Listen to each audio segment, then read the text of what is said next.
On October 18, 1955, the lifeless bodies of 3 young boys were discovered unclothed in a drainage ditch. These boys were Robert Peterson, aged 14, John Schuessler, aged 13, and Anton Schuessler, aged 11. This tragic event had a profound and lasting impact on the community. The relentless pursuit of justice was met with frustration as the case remained unsolved for nearly 4 decades. The question lingered. Who could have committed such a horrific crime against these innocent boys? How were they able to elude justice for such an extended period of time? Let us transport ourselves back to the 1950s and explore the hidden gem of Chicago's northwest side.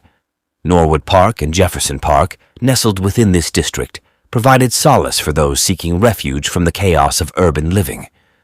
The close-knit community revolved around its parish, little league, and bowling alleys. With the lowest crime rate in the city, it was an idyllic place to raise a family until tragedy struck in 1955. On February 11, 1942, in Cook County, Chicago, Malcolm and Dorothy Peterson joyfully welcomed their firstborn, Robert, affectionately known as Bobby.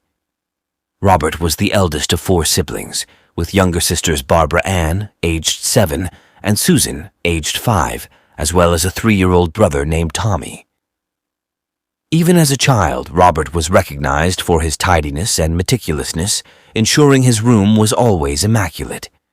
He was a responsible young man who not only assisted at home, but also actively participated in various community endeavors. John Schuessler, born on November 30, 1941, to Anton John Schuessler Sr. and Eleanor Lillian Holtz Schuessler, possessed a deep passion for sports from a tender age. He was an exceptional and well-behaved child who steered clear of trouble.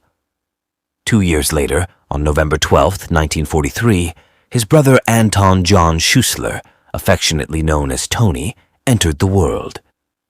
Tony harbored a lifelong aspiration to become a veterinarian, a dream he nurtured from his earliest years. The bond between the 2 brothers was unbreakable, engaging in shared activities and maintaining a close circle of friends. As the sun descended upon the serene streets where John, Anton, and Robert had spent their childhood engaging in sports and exploring their surroundings, an ominous feeling of something sinister and dark permeated the atmosphere. A dreadful event was on the horizon. It was the 16th of October, 1955, a crisp autumn day in Chicago. The 2 young brothers, 13-year-old John and 11-year-old Anton, mounted their bicycles and pedaled their way to their friend Robert's house. Having already assisted their unwell father in hanging a clothesline in the basement, they now had the entire day to themselves. With a burning desire to embark on a daring escapade, John and Anton each possessed $1.25 in cash, eagerly awaiting their plan to secretly venture downtown and catch a movie. This audacious and forbidden adventure was made possible by their 14-year-old friend, Robert, who possessed the necessary expertise and permission to join them. Robert's mother, Dorothy, even aided them in selecting a film, Disney's The African Lion, which they intended to watch at the Loop Theater. Armed with $1.50 in his hand, Robert bid farewell to his parents, adhering to their customary routine of affectionate kisses, and departed from the house with the promise of returning home by 8 p.m.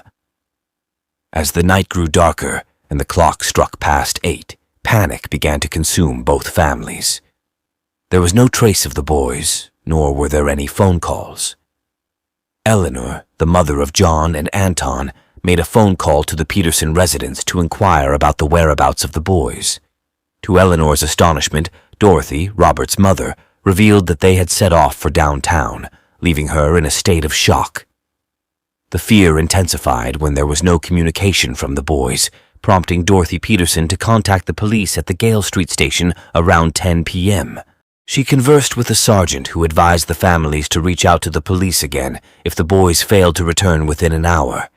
The sky, which had initially been adorned with a beautiful blue hue when the boys embarked on their adventure, gradually transformed as the day progressed. The stormy night brought forth torrential rainfall, further exacerbating the anxiety that had gripped the neighborhood. In spite of the challenging circumstances, Mr. Peterson and Mr. Schuessler were determined not to give up their search for their missing sons. They meticulously combed through every hamburger establishment along Milwaukee Avenue and even thoroughly checked the Loop Theater, where the boys had intended to watch a movie. However, all their efforts proved fruitless. It seemed as though the boys had vanished without a trace, leaving no option but to involve the police. Despite their children attending the same school and being friends, the Peterson and Schuessler families had never crossed paths or engaged in conversation with one another. It was as if their lives were running parallel, never intersecting. Little did they know that their lives were on the verge of becoming intricately intertwined in a way they could never have anticipated. As the police initiated their search for the missing boys, they inquired about the boys' attire and belongings, hoping to gather any potential clues. They discovered that Robert had been wearing a distinct White Sox jacket, while the other boys were clad in Cubs jackets. But where could they be? The downtown area was several hours away by car, making it unlikely for them to have traveled that far. Perhaps they had spent their money on snacks and were walking back home in the pouring rain. Or maybe they had gone bowling, a favored pastime of the boys. The search persisted as various theories and ideas were discussed, yet the only certainty was the mounting worry of the families involved. As the sun rose on October 17, 1955, the day following the boys' disappearance, the sense of unease within the community intensified. The police were equally perplexed, as they had never encountered a case in that community where a missing child had not been found. Although Robert had skipped school on a few occasions in the past, everyone knew he was responsible and would never abandon Anton and John on their own. The detectives made the decision to visit Farnsworth School on Linder Avenue, where the boys were enrolled in order to determine if the disappearance had any connection to the school. Principal D.W. Thornton recommended exploring the North Branch of the Chicago River in the Forest Preserve due to its history of violent incidents. A year earlier, a high school boy had assaulted a grade school student near the river. The teachers, Mrs. Bernice Jonas and Miss Cecilia Schwachten, were deeply upset and tried to remain composed.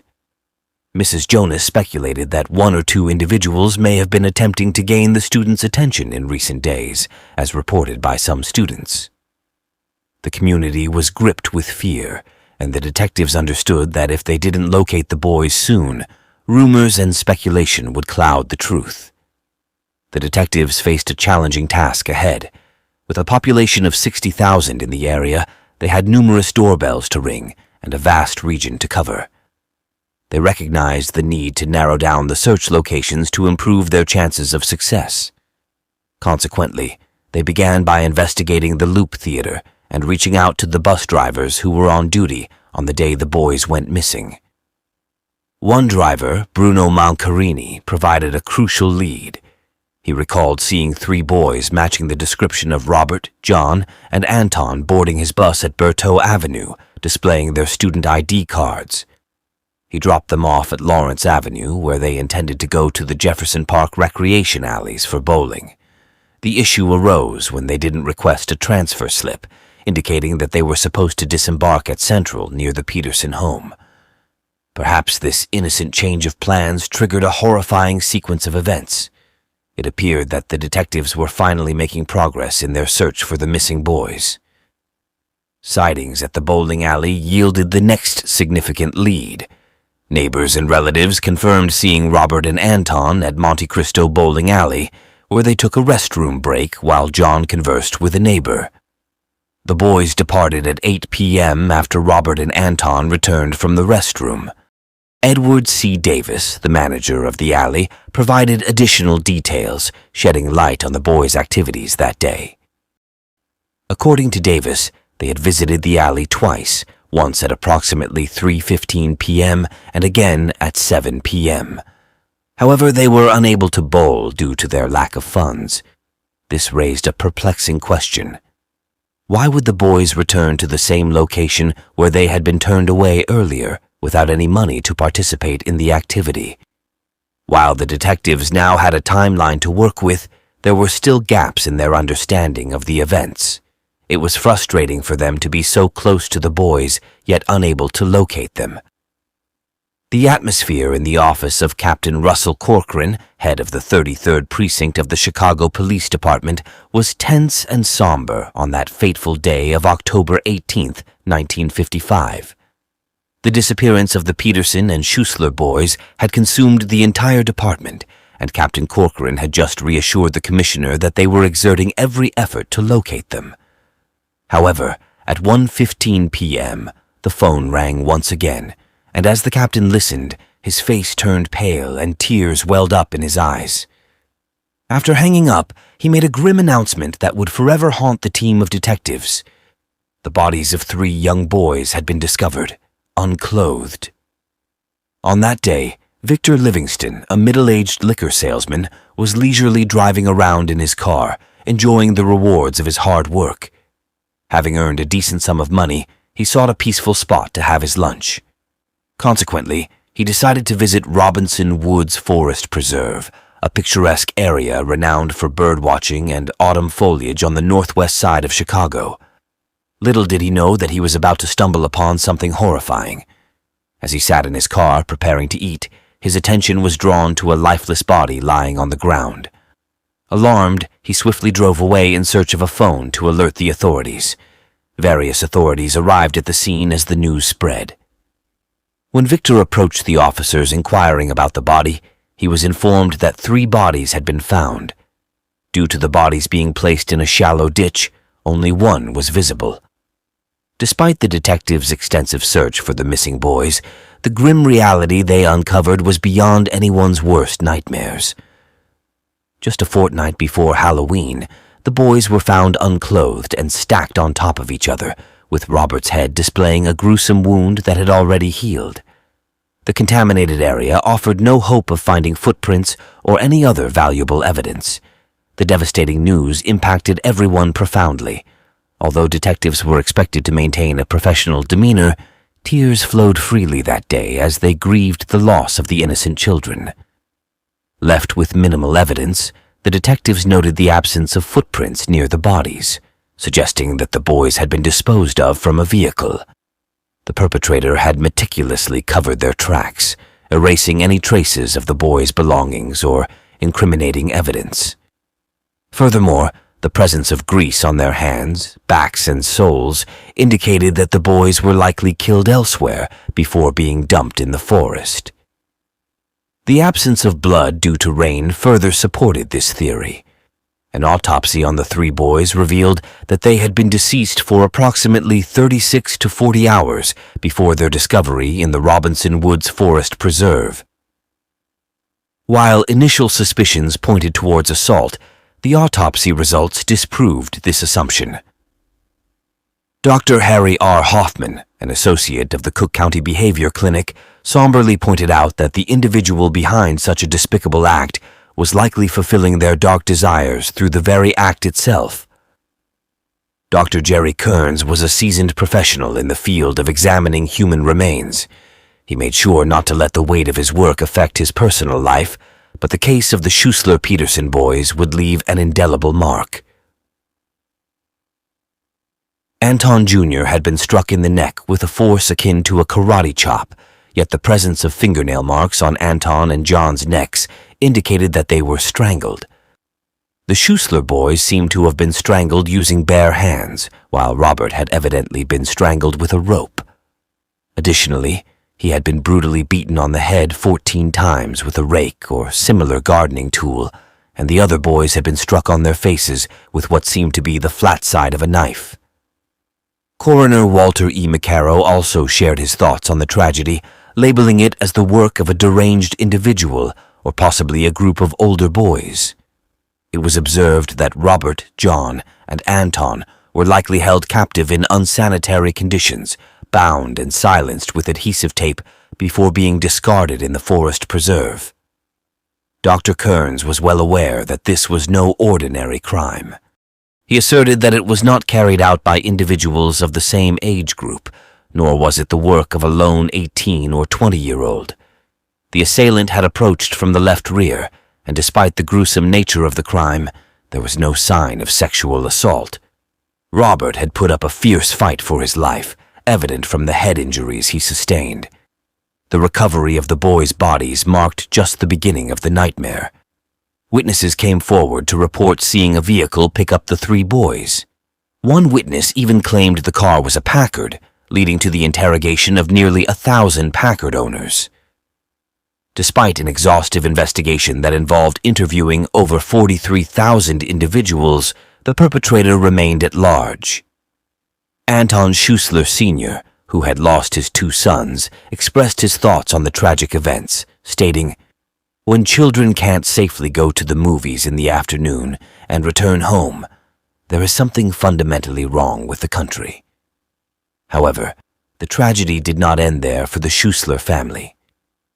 Anton Sr., at only 41 years old, passed away due to a heart attack just a month after the murders. Eleanor Schuessler's life became even more isolated as she mourned the loss of both her sons and her husband. Despite eventually marrying Valentine Bud Kujawa and attempting to move forward, the memories of the murders continued to haunt her.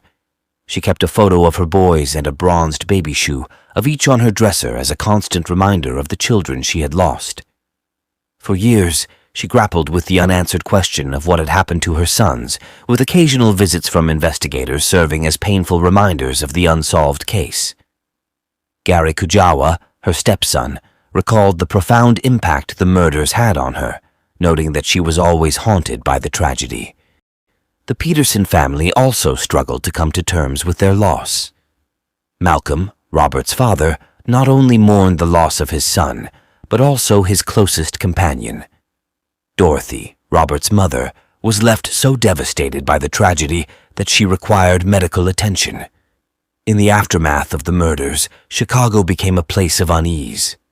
Law enforcement officers scoured the streets tirelessly, searching for any evidence or clues related to the case. Parents were reluctant to let their children out of their sight, fearing they could also become victims of the unknown perpetrators. Leaving children home alone was no longer an option, as doors were securely locked, and even disposing of items in the trash seemed risky, as any suspicious activity could lead to intense questioning by investigators. The community was gripped by fear, with terror infiltrating every aspect of daily life. Despite the disorder, the investigation continued with the presence of numerous uniformed police officers and undercover detectives scouring the neighborhood. Captain Louis Caparelli enlisted an additional 200 officers from his unit, all of whom willingly sacrificed their weekend to aid in the manhunt.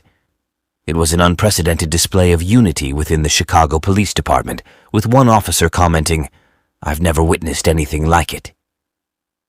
However, it wasn't until December 7th, 1955, that the Chicago Daily News took notice of peculiar markings discovered on John's left thigh, positioned between his knee and hip. These oval-shaped markings, measuring 4 inches by 2 inches, featured a pattern of stars and letters imprinted on the fatty tissue beneath the skin. Of particular significance was the word bear. Dr. Kearns had overlooked this detail in his initial findings. Yet, there were other crucial oversights as well. Funeral home attendants had uncovered alarming bone fractures in the Schuessler brothers, which Dr. Kearns had failed to detect. Additionally, adhesive tape had covered the boys' faces, but it had been removed prior to their bodies being left in the ditch. The perpetrators of this crime were well aware of what they were doing, concluded Coroner McCarran. They took care to eliminate the tape used for blindfolding and gagging the victims, as it could have revealed fingerprints. The leads that once appeared promising gradually dwindled, transforming the once bustling investigation into a silent and stagnant cold case. The brutal murders of 3 young boys in Chicago left investigators with more questions than answers. As if the case wasn't perplexing enough, over a year later, on December 28, 1956, 2 teenage girls, 15-year-old Barbara Grimes and 13-year-old Patricia Grimes, vanished after watching their beloved movie, Love Me Tender. Their lifeless bodies were discovered unclothed on the side of the road, mirroring the earlier murders. However, unlike the boys, there was no clear cause of death. The coroner's jury ruled that the sisters froze to death, but the chief investigator, Harry G. Ellows, disagreed. He believed that the ice around the bodies showed that they were warm when they were left there, and that the puncture wounds in Patricia's chest were signs of violence before death. He also suspected that Barbara had been assaulted, which the pathologists had denied. The eerie similarities between the two cases led to speculation that the same person might have been responsible for both. After decades of frustration and dead ends, it seemed like the case of the murdered boys in Chicago would remain a mystery forever.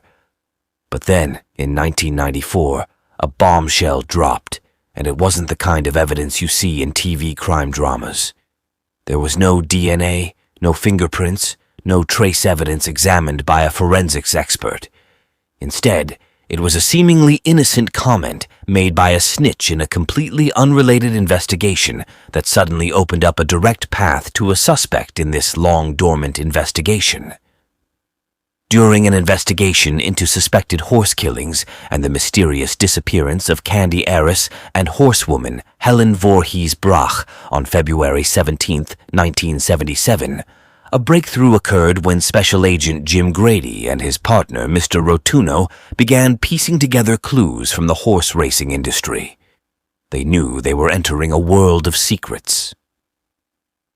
As the pieces started to fall into place, the prosecution team found themselves delving into an underworld of murderers, arsonists, swindlers, con men, and even a group known as the Horse Mafia. As they dug deeper, they started hearing whispers about a man named Kenneth Hansen in relation to the boys' slayings, who had bragged about the incident to the people he was close with. For years, the case was built from fragments of information called from this murky world. But somehow, they managed to make it all fit together, painting a vivid picture of what had happened all those years ago. In the early 1990s, detectives were closing in on Kenneth Hansen, who had a rather eventful life. Born to Ethan and Lucille Hansen in 1933, Kenneth was known for his intelligence and charisma during his childhood. He later married his high school sweetheart, Beverly Ray Carlson, and together they had 2 sons, Danny and Mark. In the 1960s, Kenneth opened and managed a riding stable called Camelot near Tinley Park. It was during this time that Roger Spry, a young worker at the stable, became a part of the Hansen family, residing in their house from a young age. However, things took a dark turn when Hansen made inappropriate advances towards Spry and banished him to sleep with the dogs in the kennels. Eventually, when Spry was still a child, Hansen initiated a relationship with him that lasted for years until Spry turned 18. Throughout this period, Spry lived on and off with Hansen, while Hansen also picked up male hitchhikers aged between 11 and 16 years old, offering them lodging at the stables in exchange for work. Hansen would often boast to Spry about his relations with these young boys. As the summer of 1994 approached, Hansen began to feel the weight of impending doom as the investigation into his possible involvement in a decades-old case closed in on him. He became so paranoid that he started asking his neighbor if there were any police officers looking around his house. Meanwhile, the investigations surrounding the disappearance of Helen Voorhees Brach continued to unfold, adding more intrigue to the situation. In July 1994, the police made a significant move by charging Richard Bailey, a former stable owner and acquaintance of Hansen's, with soliciting Brach's murder. But that was not the end of it. Authorities also charged 23 other individuals for their alleged participation in schemes to kill valuable horses for insurance payments. On August 11, 1994, Kenneth Hansen was apprehended by the Chicago Police and Federal Bureau of Alcohol, Tobacco, and Firearms at his residence in Country Club Hills, where he was found with a packed suitcase. The arrest was in connection to an arson incident in 1972 that destroyed the Forest View Stables, a rival business, and resulted in the deaths of 36 horses. The following day, on August 12th, Hansen was formally charged with 3 counts of murder in the Peterson-Schuessler case. At the time of the murders, he was 22 years old, and he was 61 years old at the time of his arrest. The announcement of the murder charges against Hansen raised questions about the evidence authorities had against him. Despite not revealing specific evidence, Cook County State's Attorney, Jack O'Malley, stressed that after 4 decades, the case could not rely solely on physical evidence. This lack of transparency deepened the mystery surrounding the case, leaving many curious about how the prosecution planned to build their case against Hansen. Although Robert Hansen was one of the 43,000 individuals initially interviewed, there is no indication that he was aware of being a suspect or deliberately concealed his involvement from investigators. Police reports suggest that on October 16, 1955, Robert, John, and Anton were hitchhiking on Milwaukee Avenue when they were picked up by Hansen, who resided just a few blocks away from where he encountered the boys. Hansen then transported them to Idle Hour Stables, a location he frequented and worked at on the city's northwest side. According to sources, Hansen attempted to engage in inappropriate behavior with the boys, and when they resisted, the situation turned violent, resulting in the boys' deaths.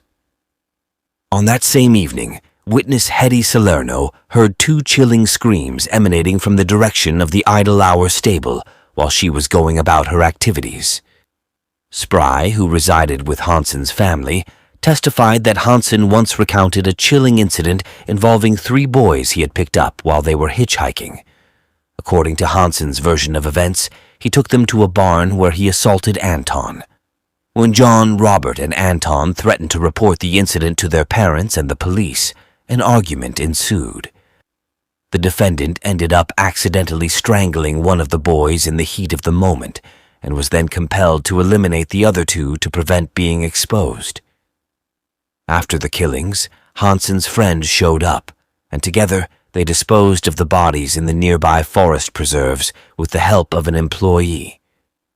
Hansen had openly admitted to multiple individuals about the murders, even mentioning how his brother, Curtis Hansen, had attacked one of the boys with a blunt object. Kenneth Hansen lived in constant fear that Curtis might disclose his secrets at any moment. Witnesses during the initial trial testified that Hansen had confessed to them about the killings in a room at the Idle Hour stable. The stable was under the ownership of Silas Jamie, a controversial figure in the horsebreeding world known for his erratic behavior and suspected involvement in violent and shady dealings. Despite this, he managed to climb the ranks in the industry, becoming a prominent figure in the Chicago horse scene. It was believed that Silas somehow learned about the 3 boys being killed in the stable and was outraged. Some witnesses even claimed that he assisted in disposing of the bodies. Hansen bragged that after the bodies were discovered, he relocated to South Chicago and arranged for the Idle Hour stable to be burned down to eliminate any evidence. In 1995, Hansen was found guilty of the atrocious crime, but his fortunes changed when the Illinois Appellate Court overturned his conviction 5 years later. It was determined that the jury should not have been exposed to Hansen's history of inappropriate behavior with boys. Nevertheless, justice prevailed during a retrial in 2002. The jury quickly reached a guilty verdict, leading to Hansen being sentenced to 200 to 300 years in prison, ensuring he would spend the remainder of his life incarcerated. Despite appealing the decision in 2004, it was upheld. Kenneth Hansen battled dementia in prison and passed away on September 13, 2007, at the age of 74. The news of his conviction evoked a range of emotions, from relief to anger. One individual deeply impacted was a stepbrother of the Schuessler brothers, whose pain resurfaced upon learning of Hansen's death. Leonard Goodman, Hansen's former attorney, maintained his client's innocence, believing that an earlier arrest could have provided a solid alibi. However, with decades past, recalling specific details from 1955 was impossible. Prosecutors and investigators argued that the evidence against Hansen was strong, labeling the case as a deadlock. They also alleged that Hansen had victimized numerous boys leading up to his arrest. The Peterson-Schuessler murder case transcended a mere crime, becoming a chilling tale that instilled fear and unease throughout the city. Once a peaceful community, it transformed into a place where darkness was dreaded and the unknown was feared.